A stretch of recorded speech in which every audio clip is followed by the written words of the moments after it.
नवीन माहेश्वरी जुड़ रहे हैं। नवीन जी, स्वागत है आपका न्यूज 18 पर। नवीन जी, बहुत बड़ी जिम्मेदारी है, कोचिंग भी खुलेंगी, छात्र वैसे ही ये मानकर चलते हैं कि आप उनके लोकल गार्जियन हैं, ऐसे में ये एक बहुत बड़ी जिम्मेदारी होने वाली है। देखिए, हम लोग पहले भी पिछले लॉकडाउन के समय भी हमने बच्चों का जो स्वास्थ्य का ध्यान रखते हुए उनको यहाँ से उनके घरों तक पहुंचाया था। 50,000 से ज्यादा बच्चे कोटा से अपने घर गए थे।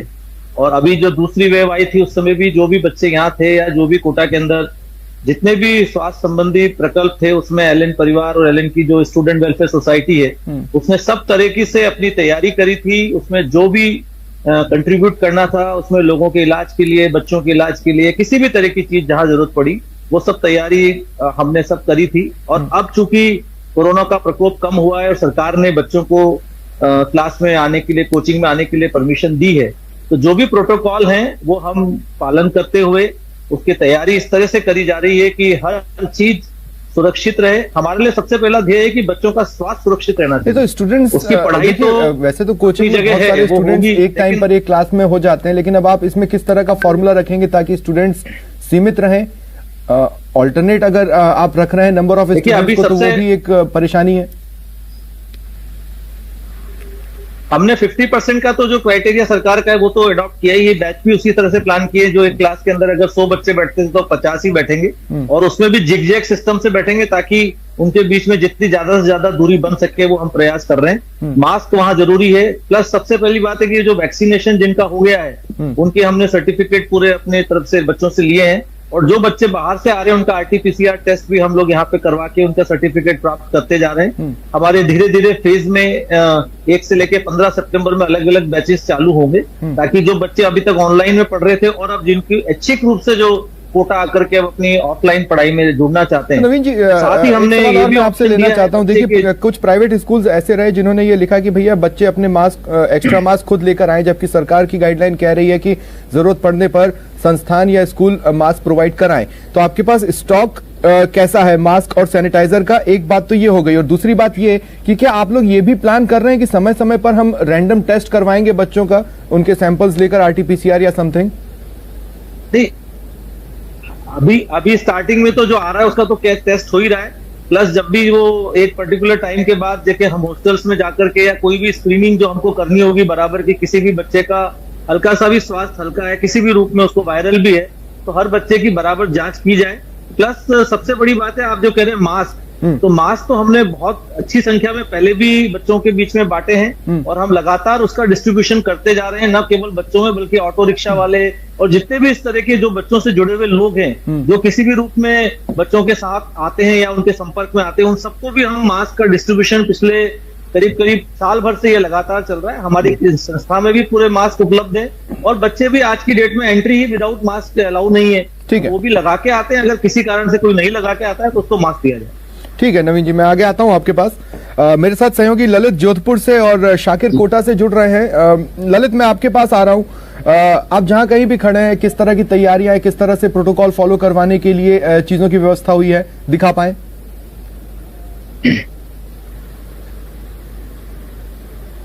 बिल्कुल स्वप्निल, मैं सदापुरा स्कूल में मौजूद हूँ, जहाँ पे चूंकि कल स्कूलें खुलनी है तो उसको लेकर पूरी तैयारियां कर ली गई हैं। तमाम स्कूल का स्टाफ यहाँ मौजूद है और मैं आपको दिखाऊं कि किस तरह से की है। लेकिन ये करीब 20 बाई 20 का हॉल है जिसमें करीब 25 बच्चे जो है आराम से सोशल डिस्टेंस से बैठ सकते हैं। फिलहाल चूँकि आज तैयारी चल रही है तो काफ़ी बेंचेस काफ़ी दिनों से पड़ी है, 4 बेंचेज यहाँ पर लगाई है, लेकिन जो तैयारी की गई है कि सोशल डिस्टेंसिंग का ध्यान रखा जाएगा। जी सर, ठीक है, ठीक है। शाकिर, मैं आपके पास आ रहा हूं। आप कहां पर हैं और किस तरह की चीजें, किस तरह की तस्वीरें आप दिखा सकते हैं? तैयारियां किस तरह की है? खासकर जहां कहीं भी आप हैं, क्या वहां पर किसी तरह की ड्रेस रिहर्सल या मॉक ड्रिल की गई है ऐसे ही रैंडमली देखने के लिए कि हम कितने तैयार हैं?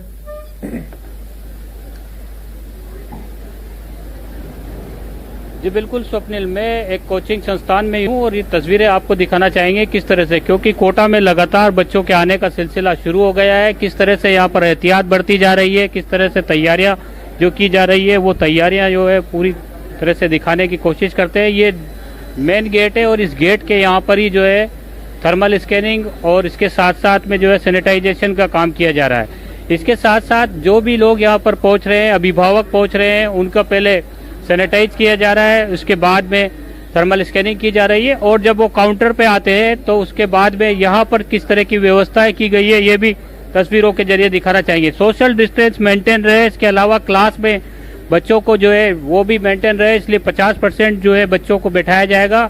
जहाँ तक बिल्डिंग्स की बात है तो कोटा में जो है कई सारी बिल्डिंग्स है, इसलिए सोशल डिस्टेंस में क्लास मेंटेन करना उसमें मुश्किल नहीं होगी, क्योंकि जिस तरह से यहाँ पर बच्चे पहुँच रहे हैं उसी लिहाज से तैयारियां की जा रही है। और मेरे साथ यहाँ के जो मौजूद हैं इनसे भी बात करते हैं। सर, क्लास में किस तरह से मेंटेन करेंगे? यहाँ तो नज़र आ रहा है अभी एडमिशन के टाइम तो मेंटेन दिख रहा है।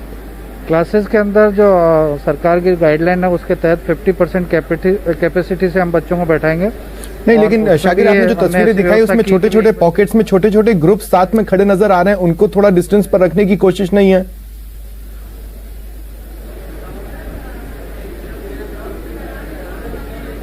जी देखिए स्वप्निल, ये जो है ये लोग बाहर से पहुंचे हैं, क्योंकि अभिभावक अपने बच्चों को लेकर के यहाँ पर आ रहे हैं, और जब अंदर दाखिल होते हैं उसके बाद में यहाँ पर जो है किस तरह से उनको एडमिशन लेना है और क्या तैयारियां बच्चों को करनी है, उन तमाम चीजों को लेकर के पेरेंट्स भी जो है अलर्ट है। यहाँ की बात करें तो वैक्सीनेशन का भी इंतजाम, मैं पेरेंट्स से भी बात करने की कोशिश करता हूँ।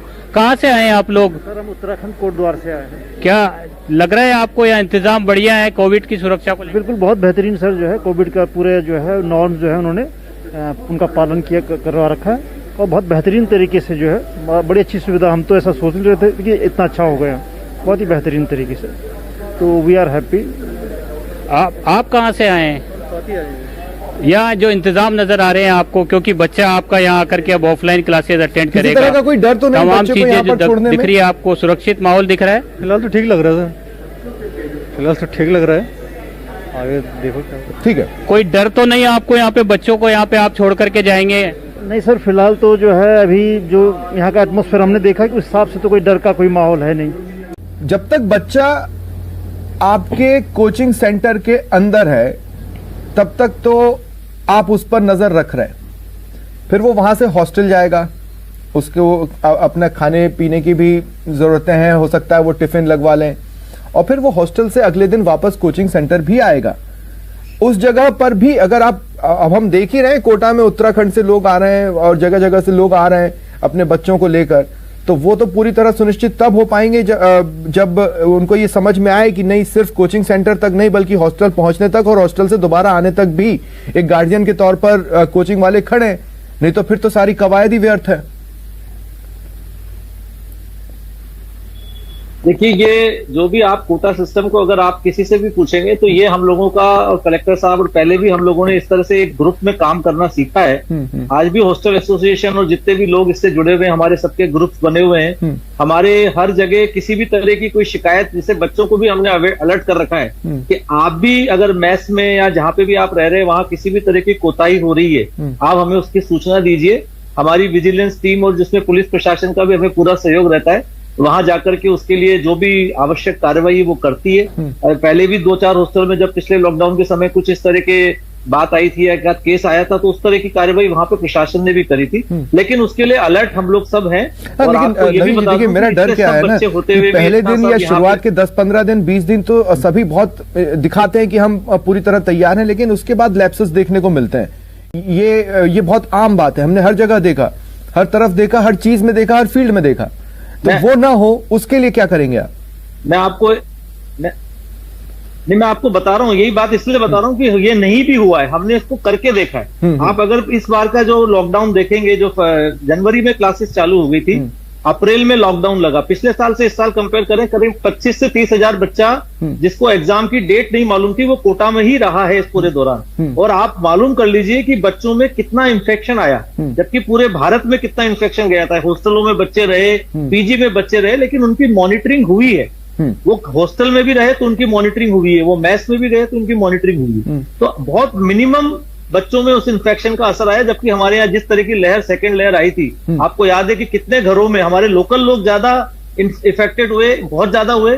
बच्चों में गिने चुने केस आए और उनकी भी हमने जो स्वास्थ्य की उसकी जो मॉनिटरिंग इतनी अच्छी थी कि उनको तत्काल उनको सहायता मिली और वो ठीक हो गए फटाफट। तो ये एक आपको बता रहा हूं कि हम इसको कर चुके हैं। ठीक। अभी जो आप कह रहे हैं ये पहले वाले लॉकडाउन में तो सबको घर भेजना पड़ा। इस बार हमने उन बच्चों को यहाँ रखा है 20 से 25 हजार बच्चों को इस पूरी सेकंड वेव के दौरान। ठीक है, हॉस्टलों में रहे, पीजी में रहे, और वो चीज हमको वापस कंटिन्यू करना है। बस अब ये वाली बात है, हॉस्टल और पीजी का मैनेजमेंट जो हम करते आ रहे हैं। ठीक है। वो अगर कोऑर्डिनेशन जिस तरह का आप बोल रहे हैं, अगर उस तरह का सचमुच वहां पर 100% एफिशिएंसी के साथ है तो फिर चिंताएं थोड़ी कम तो होंगी, लेकिन हाँ, चिंताओं का समूल नाश तो कभी नहीं हो सकता। कोरोना जैसी महामारी से लड़ाई है। शाकिर, आपके पास आ रहा हूं। और शाकिर, मेरा सवाल आपसे यह है कि अमूमन जो कोचिंग सेंटर्स हैं या जो स्कूल्स हैं वो अवॉइड कर रहे हैं कि बस, ऑटो या कैब फैसिलिटी को जितना हो सके मिनिमम पर रखा जाए, जिसका मतलब यह है कि स्टूडेंट्स अपने कन्वीनियंस से पहुंचेंगे सेंटर्स तक। इस पर अगर आप रिएक्शन ले पाए।